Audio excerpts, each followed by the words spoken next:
नमस्कार दोस्तों, स्वागत है आप सभी का आपके अपने प्यारे multipurpose channel Pariksha Niketan a unique journey of destination में। एसएससी एमटीएस 2023 के एग्ज़ाम की जो प्रीवियस सीरीज चल रही है, उसी क्रम में आज हम लोग डिस्कस करने जा रहे हैं 3 अक्टूबर 2017 शिफ्ट 3 में इंग्लिश के पूछे गए 25 क्वेश्चन। तो बिना समय को बर्बाद करते हुए बढ़ते हैं आज के अपने पहले क्वेश्चन की ओर।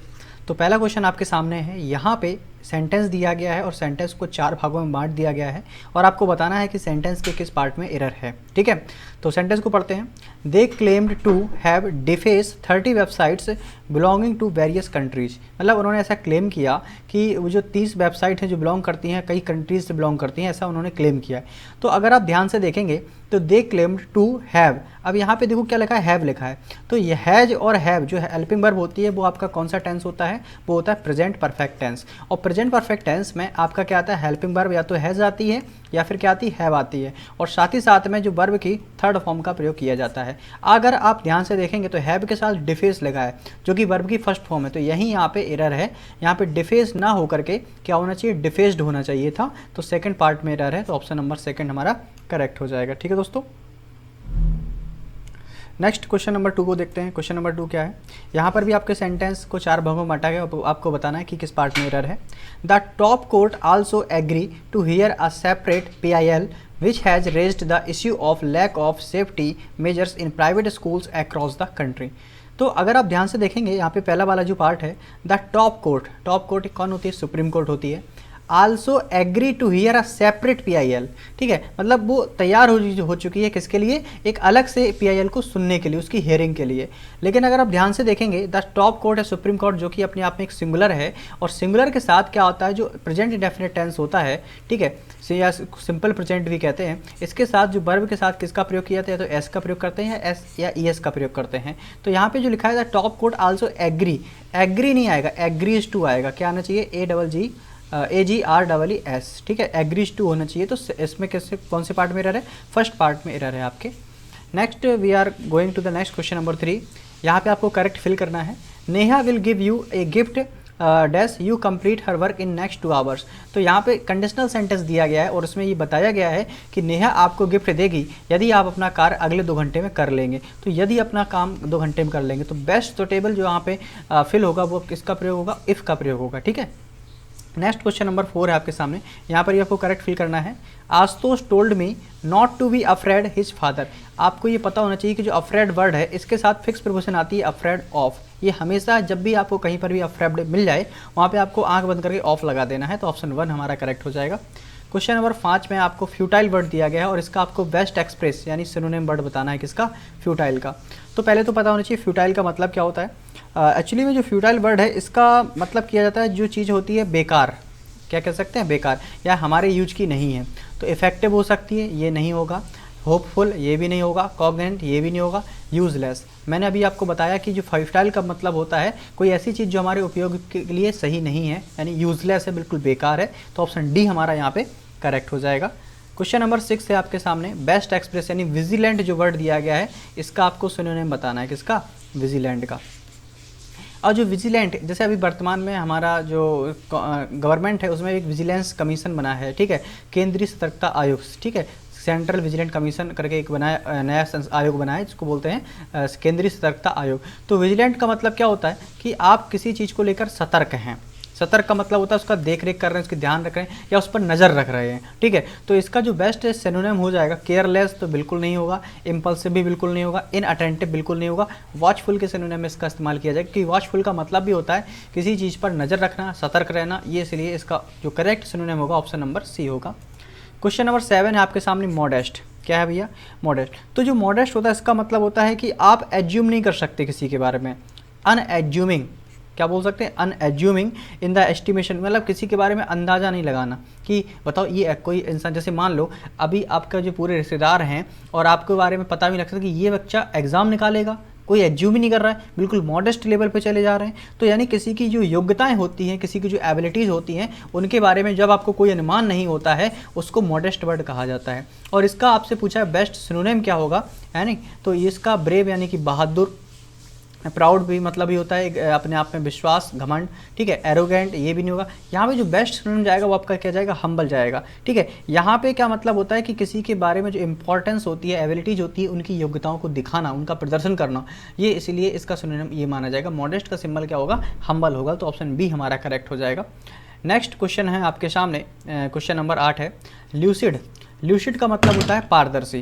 क्या होता है भैया, ल्यूसिड का मतलब होता है पारदर्शी, यानी किसी चीज़ को जो हम आर पार देख सकते हैं। और इसका अपोजिट पूछा गया, यानी पारदर्शी का एंटोनिम। और एंटोनिम यहाँ पे पारदर्शी का क्या होगा, अपारदर्शी, जिसको हम स्पष्ट रूप से नहीं देख सकते। तो वेग्यू का मतलब क्या होता है, अस्पष्ट या अपारदर्शी। तो ऑप्शन सी हमारा यहाँ पे करेक्ट हो जाएगा। क्वेश्चन नंबर 9 है आपके सामने जोवियल। तो जोवियल का मतलब होता है कोई कार्य आनंदपूर्वक आप कर रहे हैं। कैसे कर रहे हैं, आनंदपूर्वक कर रहे हैं। तो यहाँ पर हैप्पी, इसका एंटोनिम पूछा है। अगर सिनोनिम पूछा था तो हैप्पी लगा देते हम लोग। एंटोनिम पूछा है तो हैप्पी नहीं होगा, गे नहीं होगा, मैरी नहीं होगा, सॉरोफुल होगा, दुख। क्योंकि जोवियल का मतलब होता है आनंदपूर्ण, खुशी के साथ, और सॉरोफुल का मतलब होता है दुखपूर्वक, ठीक है। क्वेश्चन नंबर 10 है आपके सामने, एक इडियम दिया गया है और इसका आपको करेक्ट मीनिंग बताना है। स्पिक एंड स्पैन, इसका मतलब होता है साफ सुथरा। स्पिक एंड स्पैन का मतलब क्या होता है, साफ सुथरा। अब यहाँ पे जो नीचे मीनिंग दी गई है उनका आपको करेक्ट बताना है। क्या शॉर्ट एंड स्वेट गलत है, लॉन्ग एंड हेल्थी गलत है, क्लीन एंड टिडी ये होगा इसका, साफ सुथरा। Option number C, spick and span, clean and tidy, ठीक है। नेक्स्ट क्वेश्चन आपके सामने है, क्वेश्चन नंबर कौन सा है, 11। ईट एनीवन सॉल्ट। एनीवन सॉल्ट का ये भी आपके सामने एक इडियम है, उसका आपको करेक्ट मीनिंग बताना है। एनीवन सॉल्ट यानी कि जब आप किसी के भी यहाँ मेहमान बनकर चले जाते हैं, ठीक है। ऐसे बहुत सारे रिश्तेदार भी होते हैं जिनका मतलब घर पे मन नहीं लगता, तो क्या करते हैं, आज इनके यहाँ जाएंगे, कल उनके यहाँ जाएंगे, कल उनके यहाँ जाएंगे, और ऐसे ही उनका खाना पीना चलता रहता है, ठीक है। तो ईट एनीवन सॉल्ट का मतलब टू बी एनीवन्स गेस्ट, किसी का भी आप क्या बन जाओ, गेस्ट बन के चले जाओ, 2-3 दिन वहाँ रुको, वहाँ अपना काम हो जाएगा, फिर अगले यहाँ चले जाओ। तो ये एक बढ़िया एक फ्रेज है, इडियम है। ईट एनीवन्स सॉल्ट का मतलब होता है टू बी एनीवन्स गेस्ट, किसी का भी मेहमान बन जाना। ऑप्शन नंबर सेकंड करेक्ट होगा। नेक्स्ट क्वेश्चन नंबर 12 है आपके सामने। यहाँ पे आपको जो ब्रैकेट में पार्ट दिया गया है, इसमें आपको बताना है क्या एरर होगा। माई फादर इज़ एन, मेरे जो पिताजी हैं, आर टीचिंग प्रोफेशन। तो मेरे पिताजी टीचिंग प्रोफेशन नहीं है, वो टीचिंग के प्रोफेशन में है। तो my father is in the profession of teaching. Option number C correct होगा। क्वेश्चन नंबर 13 आपके सामने है। यहाँ पर जो ब्रैकेट में दिया है, यहाँ पे बताना है यहाँ पे क्या फिल किया जाएगा। The decision lies in the hands of students and not the teacher, यानी कि जो निर्णय है वो किसके हाथ में है, वो स्टूडेंट्स के हाथ में है, ना कि टीचर के हाथ में है। और अगर आप देखेंगे जो डिसीजन है जो कि सिंगुलर होता है, और सिंगुलर के साथ जो प्रेजेंट डेफिनेट टेंस में वर्ब के साथ या तो एस का प्रयोग करते हैं या एस का प्रयोग करते हैं, जो कि यहाँ पे किया गया है। लाई के साथ लाइज का प्रयोग किया गया है। तो सेंटेंस में मुझे नहीं लगता कोई एरर है, तो नो इंप्रूवमेंट इसका करेक्ट आंसर होगा। क्वेश्चन नंबर 14 यहाँ पे आपके वन वर्ड सब्स्टिट्यूशन है। One who goes to settle in foreign country, मतलब कोई एक ऐसा व्यक्ति जो अपने देश से किसी दूसरे देश में शिफ्ट हो जाता है, उसको क्या बोलते हैं, उसको बोलते हैं इमिग्रेंट। क्या बोलते हैं भैया, इमिग्रेंट। और अगर कोई दूसरे देश का अपने देश में शिफ्ट होता है, उसको बोलते हैं इमिग्रेंट। ये आपको दोनों ध्यान रखने हैं, प्रवासी और अप्रवासी, ठीक है।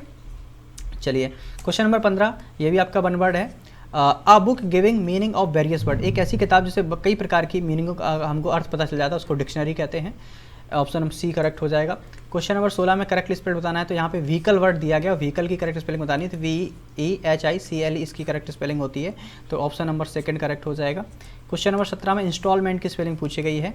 तो INSTALMENT किस में है, चेक कर लो। ऑप्शन नंबर सी में है, ये करेक्ट हो जाएगा।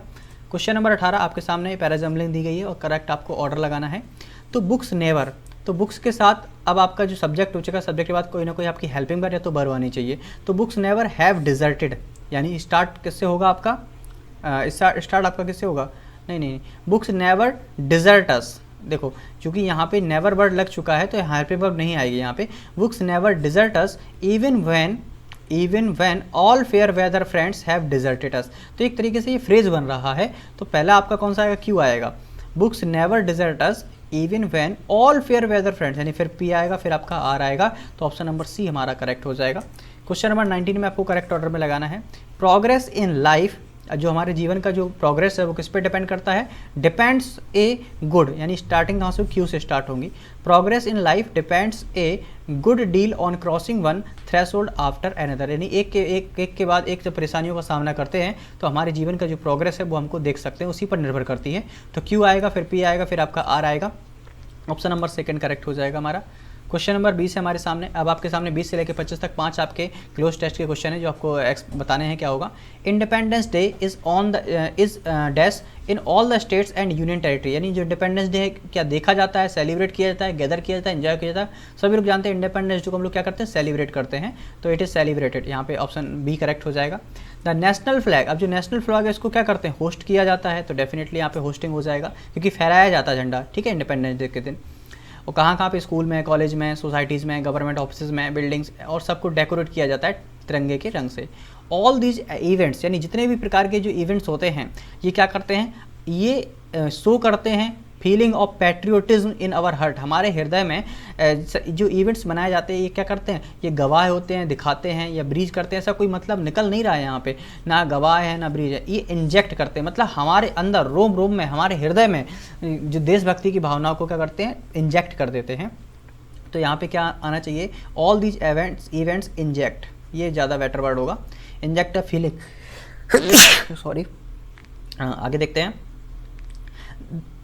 This motivates our people both young and old to come forward, आज सामने आए किसके लिए, कंपटीशन के लिए, एकता के लिए, जल्दी बोलो किसके लिए आगे आने चाहिए, डेफिनेटली हम लोग एकता के लिए आगे आएंगे, तो वननेस हो जाएगा। तो this motivates our people both young and old, चाहे जवान हो चाहे बूढ़े हों, टू कम फॉरवर्ड, आगे आएँ किसके लिए, वननेस,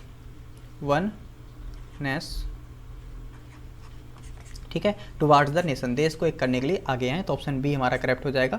तो ये हमने अगला क्वेश्चन क्या है, कम फॉरवर्ड, ठीक है, ये कौन सा हो गया था, कम फॉरवर्ड कहीं पे दिख रहा है आपको, हाँ ये लिखा है, द फीलिंग्स ऑफ, एक्चुअली में पीछे वाला जो क्वेश्चन था वहाँ पे वननेस ये आएगा, ठीक है, मैंने यहाँ पे बता दिया ये नहीं आएगा। To come forward and contribute towards the nation, देश के लिए क्या करो, कंट्रीब्यूट करो, तो ये हमारे 24 क्वेश्चन होगा। लास्ट क्वेश्चन क्या है, टेरिबल का एंटोनिम आपसे पूछा गया है। तो टेरिबल का जो मतलब होता है, इसका मतलब होता है एक तरीके से बैड सिचुएशन, क्या बोल सकते हैं, सीरियस सिचुएशन, ठीक है, ये टेरिबल का मतलब होता है। इसका एंटोनिम पूछा है, एंटोनिम क्या हो जाएगा, अच्छा हो जाएगा, क्योंकि बैड तो सिनोनिम है, डायर भी, ये पुअर ये नहीं होगा, नाइस इसका अच्छा हो जाएगा। तो दोस्तों हमने आज ये 25 क्वेश्चन डिस्कस किए, आई होप आप लोगों ने क्वेश्चंस को अच्छे से समझा होगा। और जो भी आपको अगर परेशानी होती है किसी भी चीज़ समझने में, आप कमेंट सेक्शन में पूछ सकते हैं। और इसी तरीके से अगर आपको वीडियो पसंद आ रही है तो लाइक करें, शेयर करें और अपने दोस्तों के साथ भी इसको साझा करें, और चैनल से जुड़े रहने के लिए चैनल को सब्सक्राइब करें। मिलते हैं आप लोग नेक्स्ट वीडियो में, तब तक के लिए टेक केयर, बाय बाय।